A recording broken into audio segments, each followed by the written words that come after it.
In this video, we are going to discuss 7 important questions based on Gauss's law and electric flux. देखो जो बच्चे नए हैं उनको मैं बता दूं कि हमने क्या है ऑब्जेक्टिव क्वेश्चंस की एक सीरीज स्टार्ट की थी क्योंकि सीबीएसई ने हमारा पैटर्न चेंज कर दिया है। तो कुछ वीडियोस मैंने पहले रिलीज कर दी है फर्स्ट चैप्टर पे बेस्ड। आज की वीडियो में गॉसियस लॉ एंड फ्लक्स के ऊपर 7 क्वेश्चंस हम डिस्कस करने वाले हैं। देखो 2 क्वेश्चंस आपको स्क्रीन पर दिखाई दे रहे होंगे। वीडियो को पॉज करो एंड इनका सॉल्यूशन देने की, इसका आंसर देने की आप कोशिश करो, ठीक है। तो अब मैं इसका आंसर बताने वाला हूं। देखो फर्स्ट क्वेश्चन क्या कह रहा है, in Gauss's law we know integration E dot ds equals to summation q by epsilon naught, where here electric field E is due to, option हमें given है, due to charge inside the closed surface, due to charge outside the closed surface, due to all charges whether it is inside or outside and none of the above। देखो theory में आपने पढ़ा होगा कि जो गॉसियस law है उसकी mathematical form ये होती है, लेकिन आपको मैं एक बात बता दूं, यहाँ पे बहुत सारे बच्चे गलत करेंगे, वो बोलेंगे कि electric field due to inside charges के कारण होता है, लेकिन ऐसा नहीं होता। देखो ये जो गॉसियस लॉ है, ये जो गॉसियस लॉ है इसके अंदर ये वाला जो चार्ज है समेशन क्यू, ये है charge inside the close surface. But ये जो इलेक्ट्रिक फील्ड है, ये इलेक्ट्रिक फील्ड होता है सभी चार्जेस के कारण, चाहे वो चार्जेस क्लोज सरफेस के अंदर है चाहे बाहर है। जैसे मैं सपोज ये क्लोज सरफेस मैंने एज्यूम कर ली, इसके बीच में +2 कूलम चार्ज है, +3 कूलम चार्ज है, ठीक है। तो समेशन क्यू की, और सपोज आउटसाइड 1 कूलम चार्ज यहाँ पे पड़ा है, तो समेशन क्यू की वैल्यू मैं लूंगा 2 + 3 5। बाहर कितना चार्ज है मुझे मतलब नहीं है, लेकिन जो इलेक्ट्रिक फील्ड होगा वो सभी चार्जेस के कारण होगा, इसके कारण भी, इसके कारण भी एंड इसके कारण भी। तो ऑप्शन हमारा कौन सा करेक्ट होगा, C, due to all charges whether it is inside और आउटसाइड। नेक्स्ट क्वेश्चन देखो, नेक्स्ट क्वेश्चन बोल रहा है 20 माइक्रोकूलम चार्ज, ठीक है, 20 microcoulomb charge is placed inside a close surface, then flux linked with surface is phi, ठीक है। 20 microcoulomb charge close surface के अंदर पड़ा है, तो सरफेस के साथ कितना फ्लक्स लिंक्ड है, 5। If 80 microcoulomb charge is put inside the surface, then change in flux is। ये बोल रहा है 20 माइक्रोकूलम चार्ज तो पहले ही क्लोज सरफेस के अंदर है, पहले क्या है क्लोज सरफेस के अंदर, ठीक है, क्लोज सरफेस के अंदर ऑलरेडी, इसलिए क्या बोल रहा है 20 माइक्रोकूलम चार्ज ऑलरेडी है, और इसके बाद क्या किया हमने 80 माइक्रोकूलम चार्ज और पुट कर दिया, 80 माइक्रोकूलम चार्ज और पुट कर दिया, तो फ्लक्स में कितना चेंज आया। आप क्या करोगे, फटाफट देखोगे, पहले 20 माइक्रोकूलम चार्ज था, अब 100 माइक्रोकूलम चार्ज हो गया, ठीक है, पहले से 5 गुना चार्ज हो गया। ये फॉर्मूला देखोगे, हाँ जी, फ्लक्स क्या होता है, summation Q by epsilon not. आप बोलोगे फ्लक्स पहले से 5 टाइम हो गया, फटाफट इसको टिक मारोगे, सिली मिस्टेक हो जाएगी, यही गलती आप कर जाओगे। अरे उसने ये थोड़ी बोला कि फ्लक्स हो कितना जाएगा, ये बोल रहा है चेंज इन फ्लक्स, ठीक है, चेंज इन फ्लक्स। पहले फ्लक्स था 5, अब चार्ज की वैल्यू देखो पहले से 5 टाइम होगी, पहले 20 था, 80 और ऐड किया तो 100 होगी, तो चार्ज 5 टाइम हो जाएगा, तो अब फ्लक्स कितना हो गया, पहले 5 था, अब फ्लक्स हो गया 5, पहले फ्लक्स 5 था, अब कितना हो गया 5 हो गया, तो चेंज कितना हुआ फ्लक्स का, अरे चेंज फिर 4-5 आया ना, तो ये अपना सही आंसर होगा। देखो सिंपल क्वेश्चन है, वही थ्योरी है, बस जल्दी जल्दी भी अपनी गलती कर देते हैं, ठीक है। तो ये हो गए 2 क्वेश्चंस, अभी मैं और क्वेश्चंस अभी राइट कर देता हूं इस पे, फिर उनको देखेंगे। हाँ जी, तो अब आगे ये क्वेश्चंस देखो और इनको सॉल्व करने की कोशिश करो, ठीक है। पॉज करो वीडियो को, तीनों क्वेश्चंस को रीड करो और अपने आंसर्स देखो, ठीक है। कमेंट बॉक्स में बताना आपके आंसर क्या है। तो देखो थर्ड क्वेश्चन की बात करें, थर्ड क्वेश्चन में क्या कह रहा है, if electric flux entering and leaving a close surface is φ1 and φ2, then charge inside the surface will be. ये बोल रहा है एक सरफेस में φ1 जो फ्लक्स है वो एंटर कर रहा है एंड φ2 फ्लक्स बाहर निकल रहा है, तो उस क्लोज सरफेस के अंदर कितना चार्ज प्रेजेंट है, ठीक है। तो हमें पता है by the definition of Gauss's law, phi equals to summation q by epsilon naught, where phi is the flux associated with closed surface. ठीक है, तो इससे मैं चार्ज का फॉर्मूला निकाल सकता हूं. Net charge inside close surface क्या होगा, flux associated into epsilon Newton. अब कितना फ्लक्स इस क्लोज सरफेस के साथ एसोसिएटेड है, देखो ये ध्यान रखना, जब फ्लक्स अंदर एंटर कर रहा होता है तो उस फ्लक्स को नेगेटिव लेना है, और जब फ्लक्स बाहर निकल रहा हो तो उसको पॉजिटिव कंसीडर करते हैं. क्यों करते हैं मैं बताऊंगा, एक मिनट सुनो. ठीक है, तो phi2 फ्लक्स बाहर निकल रहा है तो ये पॉजिटिव में होगा, एंड phi1 फ्लक्स एंटर कर रहा है तो ये नेगेटिव में होगा. तो नेट फ्लक्स कितना एसोसिएट हो गया, phi2 माइनस phi1. तो यहां पे क्या आ जाएगा, summation q equals to phi2 minus phi1 into epsilon naught. तो चेक कर लो कौन सा अपना करेक्ट ऑप्शन है. तो करेक्ट ऑप्शन हो गया यही वाला, option number D, phi2 minus phi1 upon epsilon not. और देखो कॉमन सेंस है, अगर क्लोज सरफेस है, बीच में पॉजिटिव चार्ज पड़ा है, तो पॉजिटिव चार्ज की लाइंस कहां जाती है, इलेक्ट्रिक फील्ड लाइंस बाहर जाती हैं. ठीक है, तो इस सरफेस के साथ कितना फ्लक्स एसोसिएटेड बोलूंगा मैं, पॉजिटिव, क्योंकि पॉजिटिव की इलेक्ट्रिक फील्ड लाइंस बाहर जाती है. और यही नेगेटिव होता तो जैसे सपोज यहाँ पे बोलूं मैं नेगेटिव चार्ज पड़ा है, तो नेगेटिव में क्या होता है, इलेक्ट्रिक फील्ड लाइंस अंदर आती हैं. तो इसीलिए हम क्या बोलते हैं, जब फ्लक्स अंदर आ रहा हो तो नेगेटिव लेना है, बाहर जा रहा हो तो पॉजिटिव लेना है. ठीक है, तो ये की कंसेप्ट भी हो गया इस टाइप के न्यूमेरिकल्स का. आ जाओ भी इस क्वेश्चन पे. इस क्वेश्चन में बोल रहा है, देखो टू स्फेयर्स हैं जिसका दोनों आपस में कहीं ना कहीं इंटरसेक्ट कर रहे हैं, कुछ कॉमन पार्ट है इनका, ये वाला.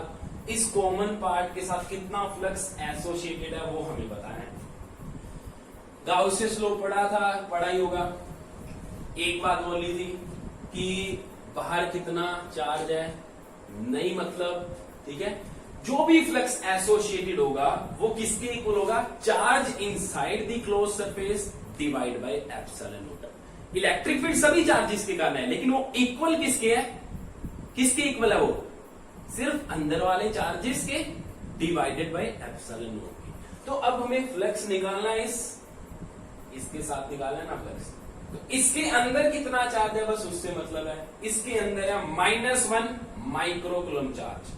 तो फिर कितना फ्लक्स एसोसिएटेड होगा, summation q by epsilon naught charge inside this common part equals to -1. तो ये हो जाएगा -1 इंटू 10⁻⁻⁶, क्योंकि माइक्रो कूलम बोल रहा था, डिवाइड बाई एप्सिलॉन नॉट. कौन सा ऑप्शन सही है, ऑप्शन नंबर सी. ठीक है, आई थिंक समझ आ गया होगा. ना समझ आया तो कमेंट बॉक्स में लिख देना, वहां पे मैं कोशिश करूंगा दोबारा से एक्सप्लेन कर दूंगा. नेक्स्ट आ जाओ, 5th क्वेश्चन. अभी देखो 7 क्वेश्चन है, अभी और पढ़े हैं इसके बाद. ठीक है, तो बोर्ड में इतना ही स्पेस है तो इतना एक बार लिख पाता हूँ, एक्सप्लेन कर देता हूँ, इस करके दोबारा लिखूंगा, आगे वाले करेंगे. ये बोल रहा है, a point charge is placed at a distance a/2 perpendicular to plane and above the center of a square of side. एक मिनट रुकना, ऊपर इरेज ही कर लेता हूँ, यहाँ बताता हूँ. देखो एक चीज मैंने नोटिस की अपने टीचिंग एक्सपीरियंस में, कि बच्चे को आप डायग्राम बना के दे दो, अगर उसके सारे कॉन्सेप्ट क्लियर हैं वो क्या करेगा, क्वेश्चन को ऐसे सॉल्व कर देगा. लेकिन कभी कभी क्या था, उसको लैंग्वेज की फॉर्म में क्वेश्चन दे दो, गलत कर देता है. तो क्वेश्चन की लैंग्वेज को समझना भी आपको आना चाहिए. ठीक है, तो क्वेश्चन की लैंग्वेज समझो. ये क्या बोल रहा है, ये क्या बोल रहा है, ये बोल रहा है एक पॉइंट चार्ज है, तो लो जी एक पॉइंट चार्ज है. ठीक है, वो क्या बोल रहा है, a/2 डिस्टेंस ऊपर है एक प्लेन से. ठीक है, above the centre of A square of side है. तो वो बोल रहा है नीचे एक स्क्वायर पड़ा है, नीचे क्या पड़ा है, स्क्वायर पड़ा है. ऐसे देखो 3D में मैं दिखा नहीं सकता, मतलब ऐसे यहाँ पे स्क्वायर पड़ा है, ऐसे यहाँ पे स्क्वायर पड़ा है, और यहाँ पे एक पॉइंट चार्ज पड़ा है. और ये वाली जो डिस्टेंस है, ठीक है, यहाँ पे स्क्वायर पड़ा है, यहाँ पे पॉइंट चार्ज पड़ा है, और इनके बीच की जो डिस्टेंस है ये हमें गिवन है, कितनी है, a/2. ये गिवन है a/2. नेक्स्ट क्या बोल रहे हैं, और जो स्क्वायर है इसकी साइड ए है, तो ये जो अपने एक स्क्वायर कंसीडर किए, इसकी हर साइड की लेंथ क्या है, ए। तो हमसे पूछा ये जो स्क्वायर है इसके साथ कितना फ्लक्स एसोसिएटेड होगा, तो कैसे फाइंड करेंगे। देखो ऑब्वियसली यहाँ पे जो चार्ज पड़ा है तो इसके कारण यहाँ पे चारों इलेक्ट्रिक फील्ड लाइंस होंगी, उसका कुछ पार्ट इस स्क्वायर को भी पेनिट्रेट कर रहा होगा, तो इस क्लोज सरफेस इस स्क्वायर के साथ भी फ्लक्स एसोसिएटेड होगा। उसकी वैल्यू कैसे निकालेंगे एसोसिएटेड फ्लक्स की, मैं क्या कंसीडर कर लूंगा, मैं ये कंसीडर कर लूंगा कि इसके सराउंडिंग में अगर एक पूरा क्यूब होता, क्योंकि गाउसियस लॉ हमारे पास टूल है, गाउसियस लॉ सिर्फ क्लोज सरफेस पे ही लग सकता है, तो मैं यहाँ पे क्या एक पूरा का पूरा ए साइड वाला क्यूब इज्यूम कर लेता हूं, मैं बड़ा क्यूब यहाँ पे बना रहा हूं। देखना एक बार, सुनना इसको, बाद में समझ आएगा कि हम ऐसा कर क्यों रहे हैं, बाद में समझ आएगा ऐसा अपने क्यों कर रहे हैं, ठीक है। तो मेरी ड्राइंग स्किल्स मेरे थोड़े ऐसे ही हैं, तो प्लीज थोड़ा सा कोऑपरेट करना, ठीक है। ये बन गया अपना क्यूब, सारी साइड इसकी ए है, ये सेंटर पे मैंने क्या किया, वो चार्ज कंसीडर कर लिया, सपोज स्मॉल क्यू है, जो a/2 डिस्टेंस ऊपर है, तो देखो ये साइड पूरी a है, तो ऑब्वियसली ये मिड में आएगा। जैसे अपना सपोज एक रूम है, वो भी एक क्यूब है, उसके एग्जैक्ट सेंटर पे मैंने चार्ज रख रखा है, तो बेस से तो वो a/2 ऊपर ही होगा ना, ठीक है। तो मतलब ये अपना ये वाला y स्क्वायर है, इससे ये a/2 ऊपर है, a/2 डिस्टेंस ऊपर है, इस प्लेन से a/2 डिस्टेंस ऊपर है, और बाकी मैंने क्या किया, बाकी वाले स्क्वायर्स एज्यूम कर लिए और इसको मैंने क्लोज क्यूब बना दिया, ठीक है, ठीक है। एक्चुअल में ये था और ये था, ये वाले मैंने क्या ऐसे एज्यूम कर लिए ताकि इस स्क्वायर से मैं पूरा क्यूब कंसीडर कर सकूं और गाउसियस लॉ लगा सकूं। अब मैं अगर गाउसियस लॉ लगाऊं तो मुझे ये पता है flux associated with this cube वो क्या होगा, वो होगा flux equals to total charge inside cube, Q ही है, डिवाइड बाय एप्सिलॉन नॉट, क्योंकि total charge divide by epsilon naught होता है, तो टोटल चार्ज तो इसके अंदर क्यू ही है, तो क्यू बाय एप्सिलॉन नॉट आ गया। अब मुझे क्यूब के साथ थोड़ी एसोसिएटेड फ्लक्स निकालना है, मुझे तो इस स्क्वायर के साथ कितना फ्लक्स एसोसिएटेड है वो निकालना है। तो वो कैसे निकलेगा, देखो एक क्यूब के अंदर कितने स्क्वायर होते हैं, रूम देख लो, 1 2 3 4 5 6 होते हैं। एक क्यूब के साथ इतना फ्लक्स एसोसिएटेड है, मतलब 6 स्क्वायर के साथ इतना फ्लक्स एसोसिएटेड है। मुझे कितने के साथ निकालना है, एक के साथ निकालना है, तो flux associated with this square वो क्या हो जाएगा, टोटल फ्लक्स डिवाइडेड बाय 6, ठीक है। पूरे क्यूब के साथ कितना फ्लक्स एसोसिएटेड है, मतलब 6 स्क्वायर के साथ कितना फ्लक्स एसोसिएटेड है, इतना फ्लक्स एसोसिएटेड है। तो मुझे 6 के साथ नहीं, मुझे 1 के साथ निकालना है, तो 6 से डिवाइड कर दिया, तो ये मेरा आंसर आएगा Q/6 एप्सिलॉन नॉट। तो ये अपना 5th क्वेश्चन भी हो गया। अभी 2 क्वेश्चंस और पड़े हैं इलेक्ट्रिक फ्लक्स के ऊपर। और आपको एक बात बता दूं, आपको देखो थ्योरी अच्छे से पढ़नी है, एनसीईआरटी के सॉल्व एग्जांपल्स करनी है, वो तो करनी ही है, और एक्सरसाइज क्वेश्चंस आपको ट्राई करने हैं, ठीक है। इसके बाद एडिशनल एक्सरसाइज के देखो सभी क्वेश्चंस इंपॉर्टेंट नहीं होते, एक्चुअली कुछ क्वेश्चंस करने होते हैं एडिशनल। अगर आप देखो कंपटीशन एग्जाम की तैयारी करो तो सारे करो, लेकिन कुछ क्वेश्चंस होते हैं जो कि आपके सीबीएसई एग्जाम में आते हैं, जो प्रीवियस ईयर में आ चुके हैं, तो वो कभी मैं आपको बता दूंगा कि फर्स्ट चैप्टर में से ये एडिशनल कर लेना, ये कर लेना, वो मैं बता दूंगा, लेकिन तब तक सॉल्व एग्जाम्पल्स, एक्सरसाइज क्वेश्चंस ये तो करो, ठीक है। चलो अब बाकी 2 क्वेश्चंस देखते हैं।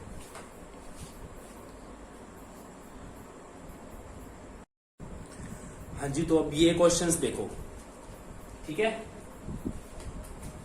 पहले देखो फर्स्ट क्वेश्चन, सेकंड क्वेश्चन, मतलब 6th क्वेश्चन, 7th क्वेश्चन को देखो, सॉल्व करो, कमेंट बॉक्स में बताओ क्या आंसर है, फिर खुद ही मैच करना, पता लग जाएगा आपको कि आपका लेवल क्या है, ठीक है।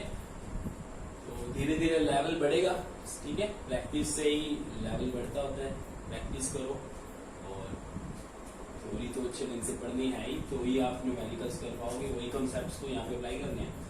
तो देखो ये क्वेश्चन क्या कह रहा है, इलेक्ट्रिक फील्ड की वैल्यू में एक गिवन है 8i cap plus 4j cap plus 3k cap. The electric flux through a surface of area of 100 units in the x y plane is.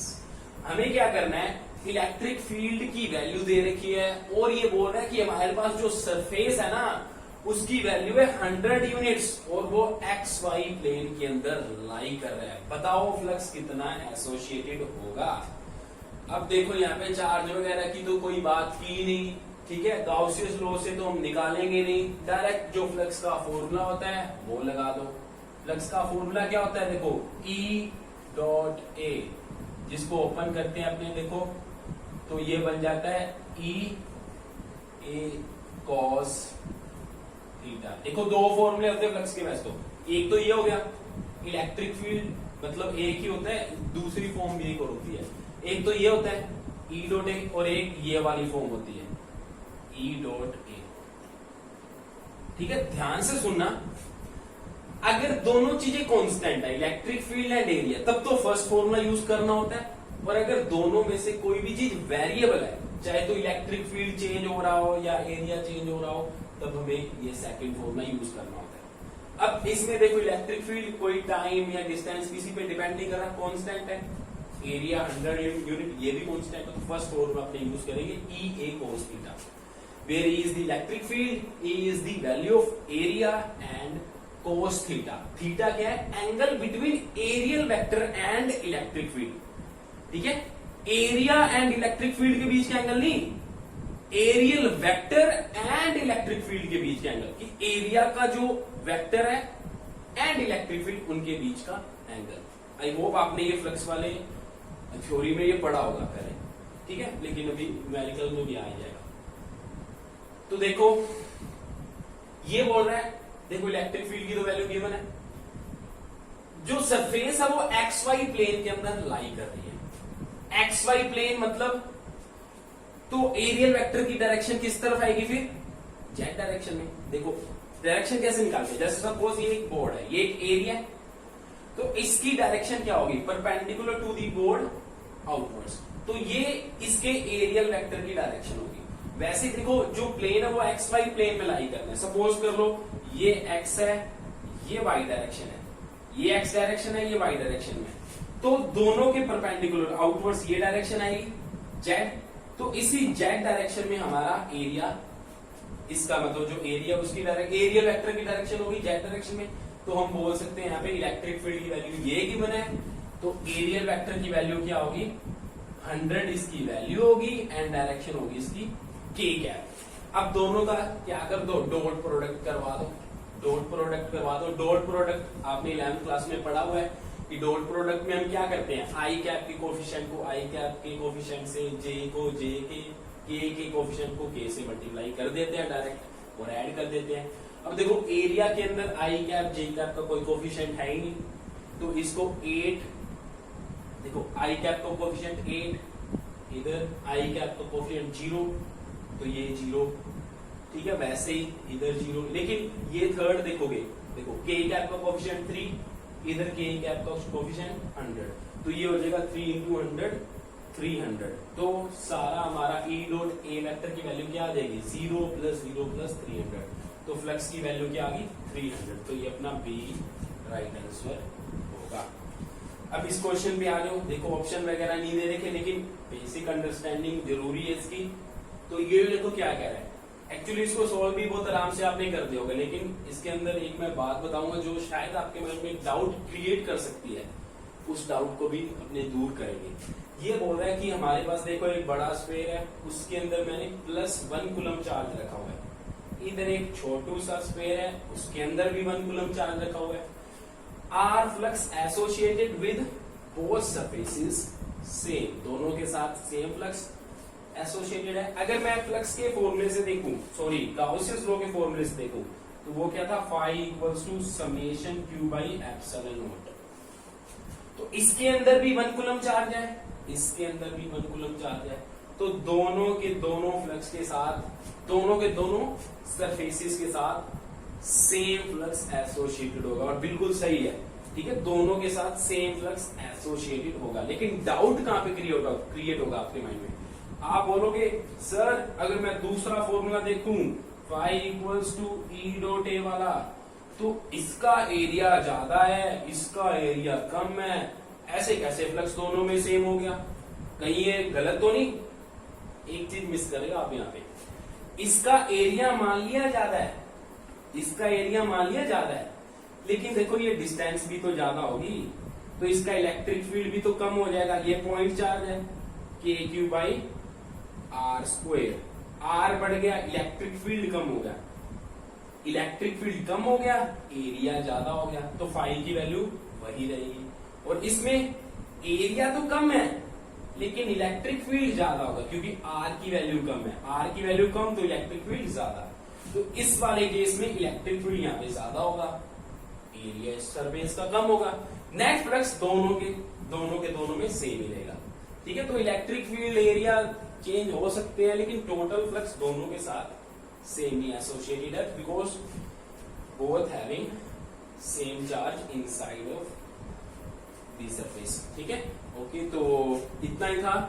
Do subscribe my channel और share जरूर कर देना। ठीक है, okay, thank you so much.